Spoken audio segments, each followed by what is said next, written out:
Charlie's actually my next door neighbor. I've never been to this location. I've been to 2 events that he invited me to, but I had to come and kind of get some, conclusion to my own grief. It has not been normal where I live. I see Charlie all the time when he was at home in town and not traveling. See him in our lobby, in our elevator, in the gym. Always talk, say hi. Now, almost 6 years ago, we had a fire in our garage in North Scottsdale, and so we moved. The first time I met Charlie was actually in the basement of our garage in an elevator. Handsome-looking, young, tall man. We talked. He introduced himself. Literally for probably 5 or 6 months, I didn't even know who Charlie Kirk was. It wasn't until it's about 6 months in, we were walking, Charlie and I were talking by our gym, and my oldest son walked up and I introduced my son to Charlie. I said, "Oh, no, this is Charlie." My son looked at me and says, "Dad, that's Charlie Kirk." I had no clue. I know Charlie and Erica as 2 loving parents that with amazing, an amazing family. Charlie and I had conversations. It was probably 2 months ago. I had sent him a text because in LA, I had seen an article or a news story about a veteran being deported. So I just sent Charlie a text asking him a question, and we had a conversation about it. We didn't agree on the whole entire, outcome. But no matter, for me, even if we had a conversation we really didn't agree on, he left with a smile. Man, that kid had a smile that was endearing. He was a great man, a great guy. A young gentleman. He had a deep faith that, honestly, I desired for my kids. He wasn't against anything except a 14-year-old child shouldn't have gender reassignment surgery. When you're 18 and an adult, you can do whatever you want. And me not being political and me just being a regular dad, I'm in 1,000% agreement with that. There's people that weren't supporters of Charlie, but still friendly and cordial. Yeah. Maybe didn't agree on his political side, but it was a community. Erica said the other night she knows that Gigi and Mac have a ton of uncles and aunts to help them through. On Friday night, after Erica did her press conference, we all had like a little gathering in our building, and a little prayer. And as I was walking out and I hugged Erica, she told me in my ear that Charlie loved me. I love that. So that's awesome. I love that. Can you give me a hug? Man, he was about to lose it right there. Did it.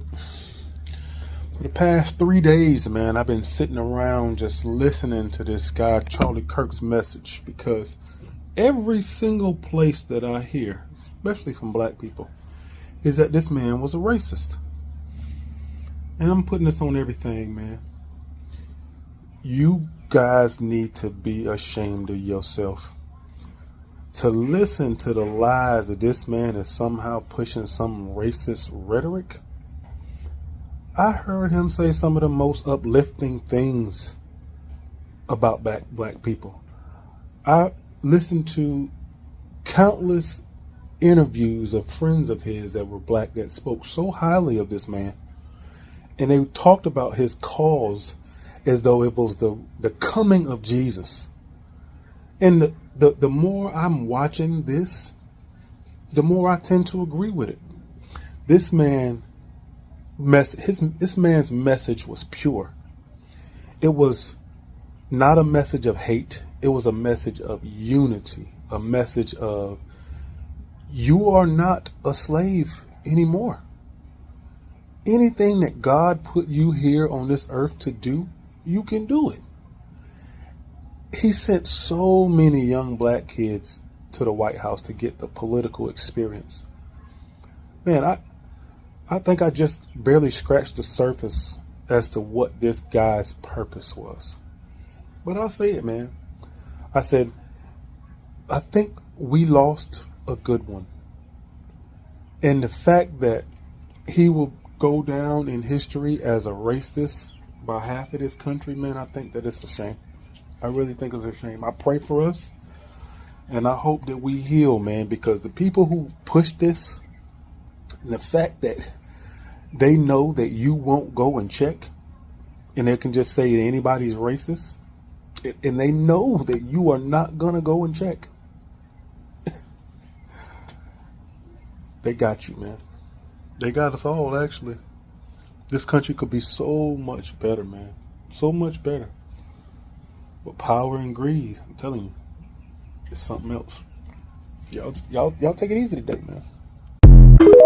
You know, one of the things that I noticed about Charlie Kirk is what it actually felt like when we lost Charlie. And I've only had a few events in my life that I can recall that really shook me to the core like that. And I can recall them perfectly. I remember watching live. They let everybody out of school for this for whatever reason, but when the tsunami happened, um, the death toll kept rising, like exponentially higher and higher and higher. And I was sitting there watching the news with my mom, and it was like getting into the several hundreds of thousands of people had been washed away. It's a horrible event that shook me to my core as a child. Losing my best friend, was in my adult lifetime, not just a few years ago, and that shook me to the core, changed my life. And one of the other things that reminded me of this same feeling of losing Charlie Kirk was 9/11. I remember being in fourth grade, something like that, fifth, maybe something like that, maybe fifth grade. And man, sitting in class, the teacher comes in crying because he had to walk out for whatever reason. He comes back in crying, explains to us what happens, puts it on the little TV that they had in the classroom.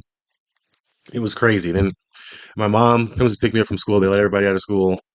Get home, and then you see the second plane hit, and your stomach just drops. And even as a kid, like something is terribly wrong when you see that, and you see the frustration your parents are dealing with, realizing that there's been a terror attack on the country. Same feeling. I mean, we have the narrative, right, that they've given us.